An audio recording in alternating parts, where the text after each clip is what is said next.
Hi, Majesties. Trust your weekend is going on well. I just stumbled upon this while checking on, just to get myself abreast with issues on the IMF page. And I saw something like IMF reaches staff level agreement with Burkina Faso on the fourth review under the Extended Credit Facility and a Resilience and Sustainability Facility, ISF. And I'm like, wait a minute, what's going on? Anyway, I'm making this for my TikTok handle. Maybe I'm going to share it with my other majesties on Facebook, on YouTube as well. Now, when you go further to study this discussion,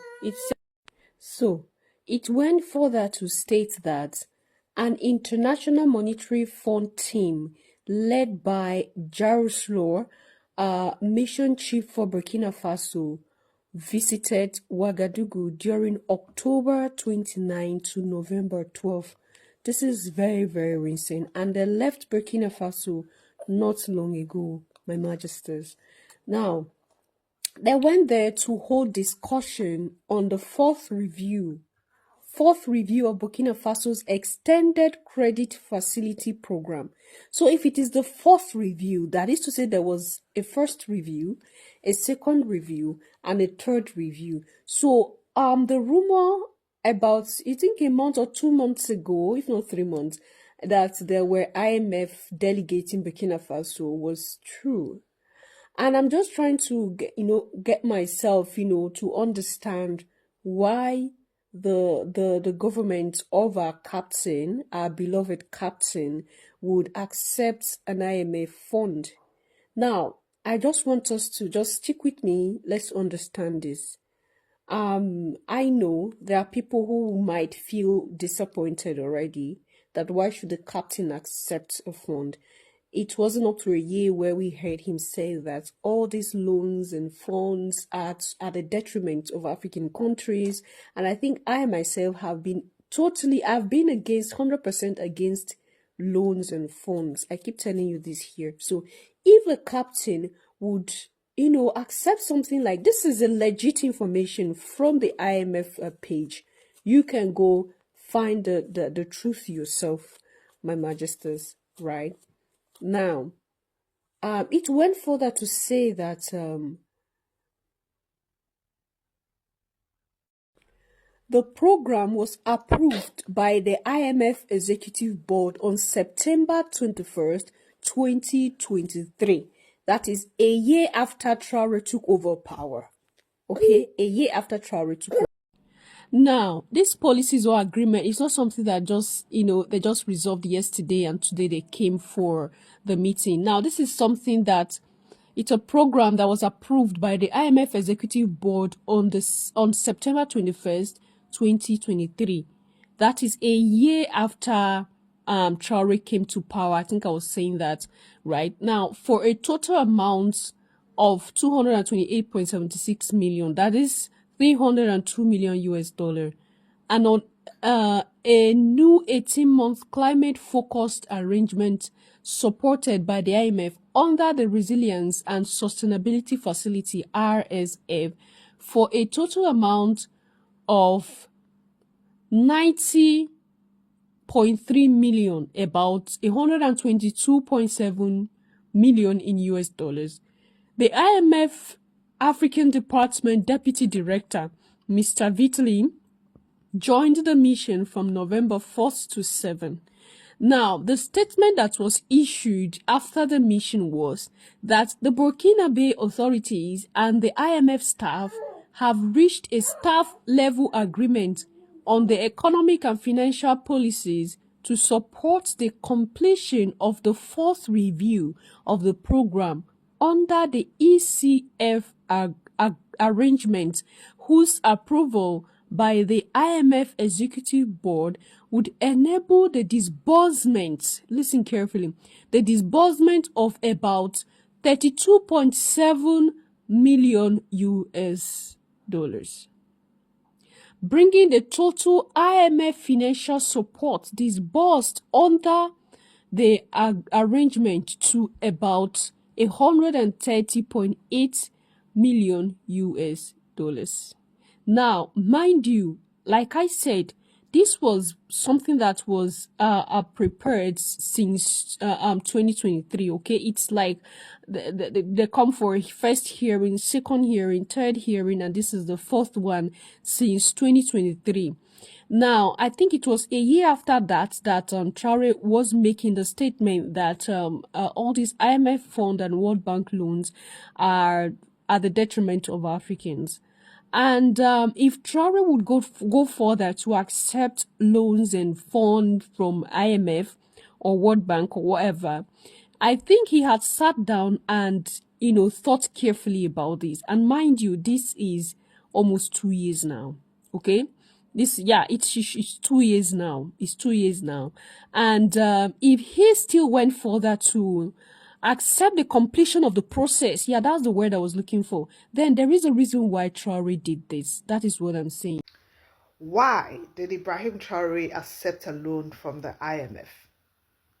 Why did Ibrahim Traore agree to an extended credit facility from the International Monetary Fund? This is a question many are asking. A delegation from the IMF visited Burkina Faso quite recently. They were there from the 29th of October to the 12th of November. They were there to review the loan conditionalities they had given Burkina Faso. Mind you, this is the fourth review, and it is because the loan agreement was concluded way back in 2023. You may know that the IMF does not release its loans in one batch. It does it in batches. What happens is, if you agree to a loan facility, IMF provides a number of conditionalities. You ought to beat those conditionalities. And how do they know whether you have met them or not? A delegation is sent to your country to go through the review. And if the delegation is satisfied, they relay this information to the board. There's a board at the IMF that actually approves the loan disbursement. So when the delegation is satisfied, they send words to the board approves, and then part of the loan facility is disbursed to the country. And this is exactly what happened with Burkina Faso. This was actually the fourth review for Burkina Faso because the loan agreement was concluded in 2023. A total of about 312 million US dollars was agreed. So far, part of that money has been released to Burkina Faso. If the current review is positive and the board agrees and approves, a total of about $132 million would have been released to Burkina Faso. So part of the loan has already been released to Burkina Faso, just for you to understand. But many are asking, Traore, why did you go to the IMF? Because you have been preaching sovereignty or sovereignty. You have been preaching we becoming independent, we relying on our own resources and all. And this is why many are asking, why did Ibrahim Traore go to the IMF? The review was actually positive. If you read the statement from the IMF, they mentioned that, there's good revenue from gold. Burkina Faso is actually benefiting from its gold because the revenue generated from its gold resources is positive. There's also positive growth projection for 2025 and 2026. The downside is insecurity and then probably lack of fiscal discipline and things like that. But in general, it is positive. It looks like this third or fourth disbursement of loan may actually go through. But the question is, why would Traore go for a loan from the IMF? This is a question many are asking. Captain Ibrahim, the Burkina Faso president, has proven that to rule Africa is not a difficult task if only you will remove selfishness, self-centeredness, and also greediness. You will be a great leader in African country because Africa is really blessed with a lot of mineral resources and human resources and a lot that can make Africa a governable and a very good state to govern or to lead. Anyway, here are a few things that Captain Ibrahim has been able to achieve in 2 years of being Burkina Faso president after removing selfishness, self-centeredness, and greediness. Let me explain. The Burkina Faso president took Burkina Faso GDP from $18 billion to $22 billion within the space of 2 years. Within 2 years, he grew the GDP to $22 billion, which is he achieved $4 billion in 2 years.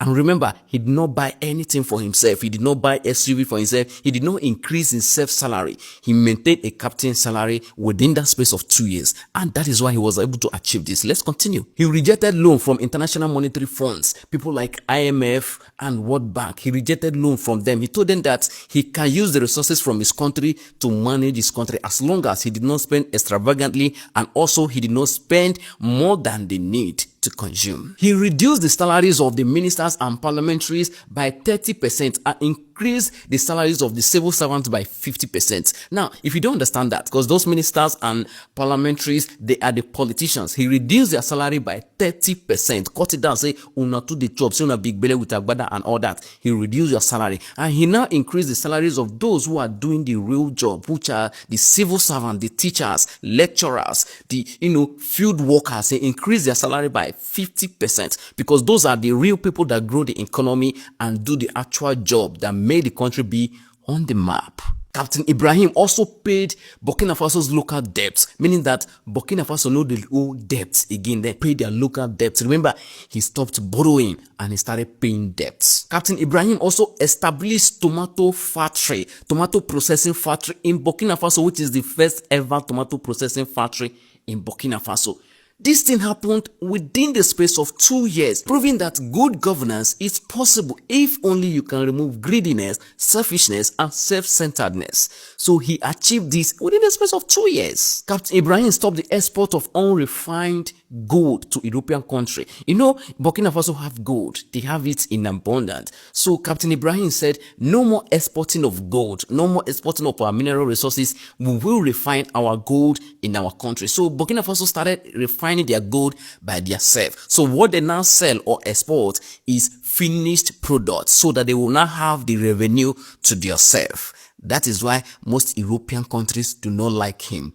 You don't blame them. Captain Ibrahim built the second cotton processing factory in Burkina Faso. Remember, before now, Burkina Faso only have one cotton processing factory. So Captain Ibrahim came and built the second one, meaning that now Burkina Faso now have 2 cotton processing plants in Burkina Faso. See, meaning that they now have revenue coming from 2 processing plants. Too much money is coming into Burkina Faso. Captain Ibrahim also banned the wearing of the legal wig, all those judge wig where those judges they wear. Captain Ibrahim banned them from wearing all those British colonial wig where lawyers they wear. He banned it. He said, no. We have to wear our own. So they started making their local one, which is made in Burkina Faso. They have to patronize their local products, patronize their traditional wig. So you don't buy anything European wig. So you cannot wear our colonial master's wig and be practicing in our country when we have our freedom. Captain Ibrahim prioritized agriculture in his country. So instead of buying SUV for himself, he bought tractors, trailers, motor pumps, everything for agriculture. He bought it in excess. In fact, he bought up to 700 tractors to enable agricultural produce in his country, because he know that when the agricultural sector functions very well, it means that the Burkina Faso people will have enough food to eat, so that they will not be thinking about food. They will focus on nation building. Tomato production in Burkina Faso increased from 315,000 metric tons in 2022 to 360,000 metric tons in 2024. Man, that's massive. In just 2 years, in just 2 years. And some other country have presidents that have ruled for, 40-something years and nothing is happening. Rice production in Burkina Faso increased from 280,000 metric tons in 2022 to 326,000 metric tons in 2024.